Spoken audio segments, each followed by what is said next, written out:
I was lucky enough to have all four of my grandparents in my life for a long time. I was 30 years old before I ever lost a grandparent, and I was in my mid 40s when my last grandparent died. Knowing them for so long gave me a perspective on how much life had changed in the 20th century, particularly for women. One of my grandmothers, my grandma Stella, was from Trinidad, Colorado. She was born in 1901 and she died in 1996. She was very poor and she was sent by her father to live in a convent after her mother died. She really had no formal education beyond third or fourth grade. My other grandmother was born in Sweden in 1919 and she was born into a very different life. Her family had more than enough money to send her to college, which they did. Despite their differences, my grandmothers both grew up in a world where women were mostly dependent upon men for financial security. It was expected of them that they would seek husbands, raise children, and perform certain kinds of work if they worked outside the home at all. I remember one of the last conversations I had with my Swedish grandmother. I was in my 40s then, and we were talking about the fact that I had never been married and probably never would be.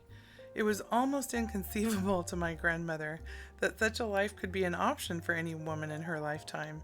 She admitted to me that she had not married for love, and even though her family had money, she was always aware of the expectation that people had regarding her marital status. She understood what was required of her if she wished to enter the ranks of respectable people.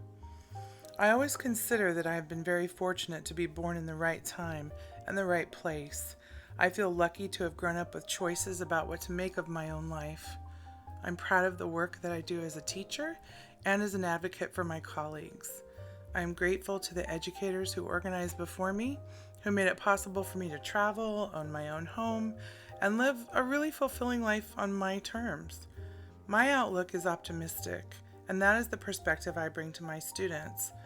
In our class, we are excited about learning, we're proud of ourselves, and we work hard. We celebrate when we are able to rise above the challenges that come.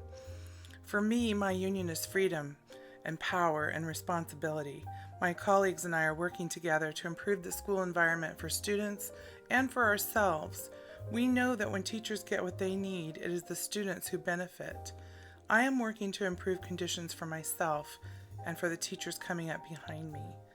The future of public education is dependent on people like me and you. I'm Pamela Tarango, this is my story, and Bakersfield Elementary Teachers Association is my union.